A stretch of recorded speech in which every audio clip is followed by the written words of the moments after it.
Bonjour Juliette. J'aimerais ça savoir, premièrement, quel est votre nom et qui êtes-vous? Je suis Marie-Claude Lépine et qu'est-ce que je suis? Je suis un être qui aime la vie et j'aime me dépasser surtout. Ouais. Premièrement, j'aimerais ça commencer par parler de votre enfance. C'était comment d'être à mobilité réduite et d'aller au primaire, à l'école? Tout d'abord, moi, ce que j'ai, c'est une maladie qui est héréditaire. C'est la moelle épinière qui se dégénère. Donc, l'influx nerveux qui part du cerveau se rend de moins en moins bien aux membres parce que c'est dégénératif. Le muscle s'atrophie et je perds de la force. J'ai quand même marché jusqu'à 5 ans. À 5 ans, là, j'étais dans un fauteuil roulant manuel où je pouvais me déplacer toute seule. Et à 10 ans, dans un fauteuil roulant motorisé parce que là, j'avais plus les bras assez forts. Là. La maladie a continué de progresser. Aujourd'hui, je suis encore capable de bouger les mains, travailler un peu avec mes mains. C'est ça, j'ai besoin d'aide pour tous mes besoins primaires. Là. Mes parents nous ont toujours élevés comme si on était des enfants normaux. Oui. Mon frère, il a 3 ans plus vieux que moi. Et lui, lui, il suivait moins, là. Mais ouais, en fait, puis nos parents nous encourageaient à avoir des rêves, à avoir des projets d'avenir. Quand ma soeur est décédée, moi, je savais par où j'étais pour passer. Fait qu'après ça, moi, j'avais tout le temps dans ma tête qu'il me reste de 2 à 3 ans à vivre. De 2 à 3 ans à vivre. Fait que c'est comme ça que j'ai vécu mon adolescence.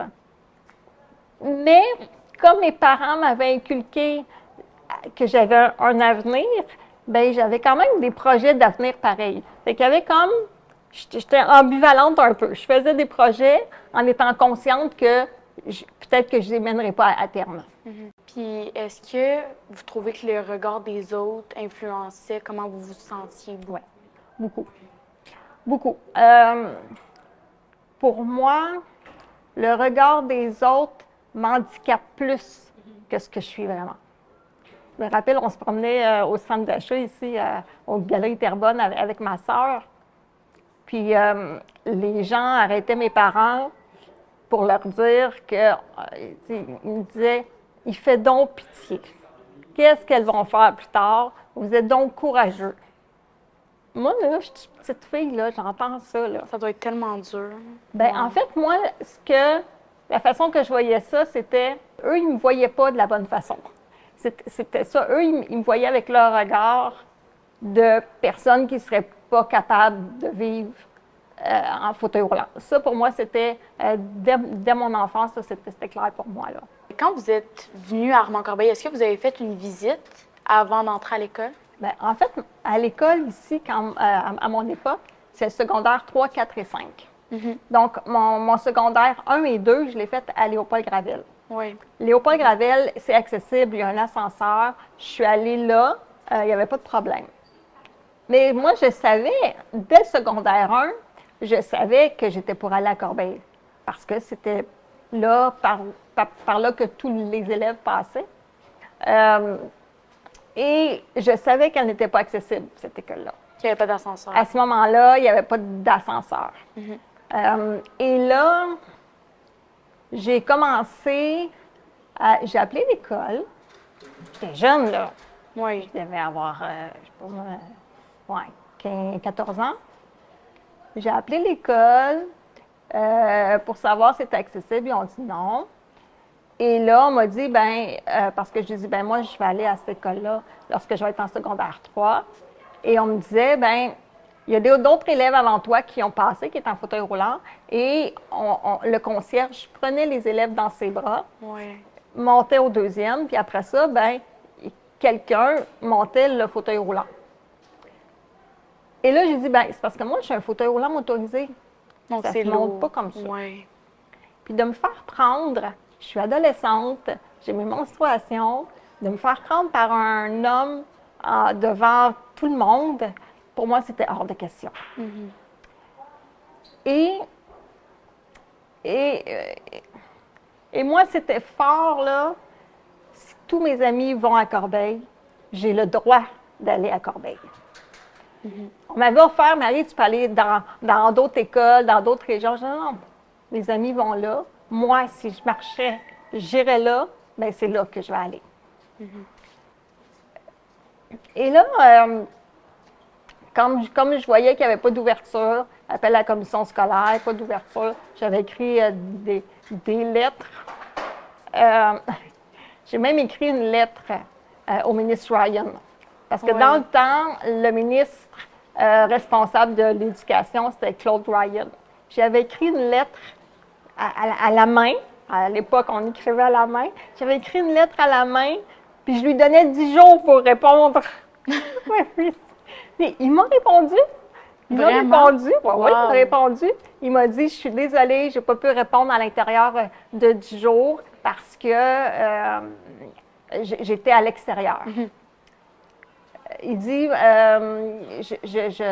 c'est ta commission scolaire qui va s'occuper de faire ce qu'il faut pour toi. Mais ça avançait pas, j'avais pas de nouvelles. J'étais rendue en secondaire 2. OK. Et là, mon enseignante de français, elle pense à faire une pétition. Je dis, OK. Je dis, moi, je vais m'organiser, je vais la faire. J'ai entré en contact avec mon député. À l'époque, c'était Jocelyne Caron. Et elle m'a aidée. Elle dit, bon, ben là, pour faire une pétition, on va la déposer en chambre. Fait que là, j'ai ramassé 1441 signatures. Wow! Dans tout mon entourage, je me suis promenée dans les rues avec des amis, là. Et ça avait toujours pas de poids. Il y a des gens, un commissaire à la commission scolaire qui, lui, m'appuyait. Fait que lui, il m'a aidé beaucoup. Et là, mais c'était toujours pas réglé, là. Oui. L'ascenseur, moi, je voyais, OK, en septembre, là, je rentre à Polyvalente, là. Puis c'est pas accessible. Et là, il y a eu un article, des articles de journaux, là, dans la revue. Et celui qui couvrait ça, c'était Gilles Bordonado, l'ancien directeur de la revue. À l'époque, il était nouvellement journaliste.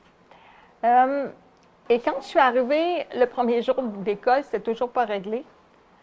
Le directeur d'école me dit, ben, ce qui va se passer, Marie-Claude, c'est que les cours que tu vas avoir en haut, tu vas les faire en bas. Tu suis tes cours en bas, et puis, c'est ça, les cours qui sont en haut, pendant ces périodes-là, toi, tu vas aller au local de pastoral et tu vas faire tes devoirs, tu vas passer du temps là. Et lorsque tes professeurs vont avoir du temps, ils vont aller te voir. Okay. Fait que j'avais 1 heure de cours sur 3. Mes notes ont descendu. Oui, je comprends. Mais pas assez pour que ça ait un impact. Et là, je continuais mes démarches. Je suis en lien avec le député. Le député, je vais l'avoir à un moment donné, puis je dis, regarde, ça ne marche pas, là, l'ascenseur n'est pas là. Ben, elle dit, Marc-Claude, c'est réglé. Je dis, comment ça, c'est réglé? Ben, elle dit, Québec nous ont appelés, le ministère de l'Éducation nous a appelés, puis on nous a dit que tu avais accepté qu'il y ait un monte de charge, mais un monte de charge qui pourrait juste prendre ton fauteuil manuel, pas ton fauteuil électrique, puis qu'il y a quelqu'un qui était pour... On va payer une de tes amies qui va te pousser partout où tu veux aller. OK. Je dis non, moi, j'ai jamais accepté ça. C'est tellement compliqué, oui. J'ai jamais accepté ça. Le directeur d'école avait dit que j'avais accepté. Oh mon Dieu. Oui. Et là, je me disais, ben comment un fauteuil roulant manuel? Puis moi, ça, je voulais pas parce que je me suis mis à ce moment-là, comment moi je vais vivre dans cette situation-là? Et là, j'avais juste envie de pleurer. Parce que j'aurais été complètement dépendante de quelqu'un d'autre. Et là, moi, j'aimais aller à l'école. Et je me disais, si c'est comme ça, je vais pleurer à chaque matin. Je ne voudrais pas aller à l'école. Et là, j'ai dit, ça ne me convient pas. À partir de ce moment-là, je me suis pris un avocat. OK. À l'aide de mon père, il a trouvé un avocat. Mes parents, ils m'ont toujours dit, Marie, si tu veux aller à cette école-là, c'est toi qui vas faire les démarches. On va être en arrière de toi. Mon père, il me donnait plein de conseils, là. Mes parents ont toujours été en arrière de moi, mais c'était moi qui faisais les démarches. Fait qu'on est allé voir l'avocat et le commissaire de la commission scolaire qui m'appuyait, il m'avait dit, le ministre de l'Éducation vient à Terrebonne, telle date, pour annoncer la construction d'une nouvelle école. C'est le temps d'y aller. Mais c'était pas accessible. Fait que moi, j'attends dehors. Mon père et mon avocat montent, assistent à la rencontre. C'est public. Et là, le commissaire a dit au ministre, il y a une étudiante qui est à l'extérieur, elle aimerait vous rencontrer. Le ministre vient me voir. Je lui raconte l'histoire. Il s'est tourné vers son adjoint, probablement, puis il a dit « Faites tout ce qu'elle vous demande. » Wow! Et là, là, l'ascenseur est accepté. La première fois, on m'a dit, parce qu'il y a des choses que je ne sais pas tout, que j'ai su un coup adulte, il y avait un budget qui avait été alloué et apparemment que l'école l'a utilisé pour autre chose. Et c'est probablement à ce moment-là que là, il y a de l'avocat qui s'est mis, là, mais ça n'a pas été de tout repos. Là. Il y a des choses dans ce dossier-là là, qui n'étaient pas correctes. Et là, moi, je n'avais pas confiance en personne là, à ce moment-là. Et l'année avançait, là. On était rendu, je pense, en février, probablement, là. Et là, mon père, il me dit, Marc-Claude, demande à regarder les plans de l'ascenseur. Juste pour voir juste pour s'assurer qu'elle soit correcte. Oui. OK. Fait que je demande d'avoir les plans. On me les donne. Je regarde ça avec mon père. Mon père m'explique comment lire un plan. Il m'explique, bon, mais regarde l'ouverture, puis tout ça. Puis là, on se rend compte que, comment je fais pour ouvrir la porte? Il n'y avait pas de système électrique. Oui. Puis là, je dis, OK, comment là? Moi, je vais avoir mes livres sur moi, avancer mon fauteuil roulant puis ouvrir une porte. Ça ne marche pas. Fait que je suis retournée voir la personne responsable de l'ascenseur ici à Corbeil et je lui ai dit, bien là, ça va me prendre une porte électrique. Fait que là, ils ont dit, OK, on va installer un système électrique. Donc, et la construction s'est passée tout le printemps et j'ai utilisé l'ascenseur pour les examens de fin d'année. Ça a été, là, je suis montée, puis c'était tout nouveau pour moi. J'ai fait mes examens, là, c'était vraiment une belle victoire, là. Oui. Ouais. Et, ouais. Le secondaire, c'est une période vraiment intense en émotions pour beaucoup d'adolescents. Comment vous avez fait pour vivre cette période-là en faisant toutes les démarches que vous avez faites et, oui, c'est ça, en vivant pleine de déceptions? Oui. Ce que j'ai trouvé le plus difficile, c'est lorsque l'ascenseur n'était pas construite encore. Je continuais à faire de dépression, puis le directeur m'a fait venir à son bureau, puis il m'a dit, Marc-Claude, il dit, j'ai l'impression que tu te sers de ton handicap pour faire du tort à la commission scolaire. Oh mon Dieu! Ça, c'est venu me blesser Oui. tellement profondément. Je pense, encore aujourd'hui, j'ai vécu beaucoup de deuil dans ma vie, beaucoup de choses, mais je pense que ça a été le plus difficile. Parce que je voulais juste aller à l'école. J'avais aucune arrière-pensée, j'avais 16 ans. Puis moi, tout ce que je voulais, ce qui me donnait la drive, l'énergie pour continuer à continuer ces démarches-là, c'était, j'ai pas envie qu'un autre étudiant vive ce que moi j'ai vécu. Parce que quand on est étudiant, on doit se concentrer juste sur nos études. Et juste à vivre avec, tu sais, c'est là que notre personnalité se forge, puis tout ça. Donc, on doit se concentrer là-dessus, pas à faire les démarches. Oui. Moi, je savais, tu sais, j'étais bien entourée de ma famille, de mes parents, et je me disais, OK, mais moi, j'ai tout ce qu'il faut pour pouvoir faire en sorte que l'ascenseur existe. Et là, c'est ça qui m'a poussée. C'est ça qui m'a donné la drive de continuer malgré toutes les embûches puis tout ce que le directeur a fait là, à ce moment-là. Là. Ouais. Tout ce cheminement-là que vous avez fait, comment ça a influencé votre vie? Qu'est-ce que vous avez fait après? Pour moi, ça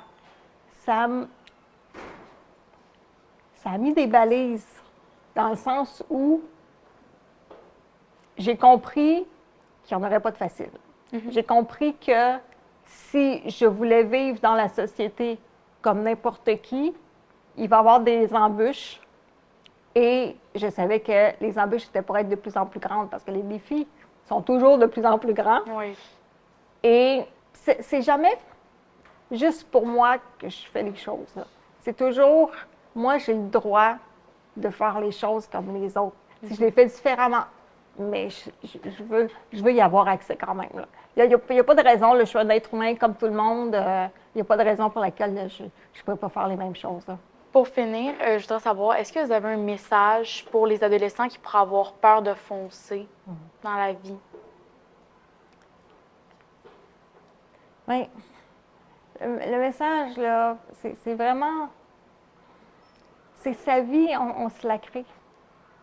Moi, c'est ce que j'ai fait. J'ai créé ma vie. J'ai utilisé...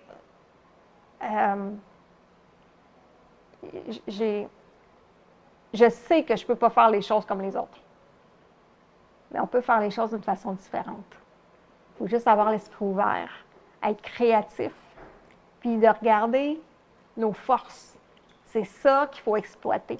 C'est nos forces. On a tous des talents, des dons, des capacités, et c'est ça qu'il faut exploiter. Merci beaucoup. Bien, ça me fait plaisir. Merci, Juliette.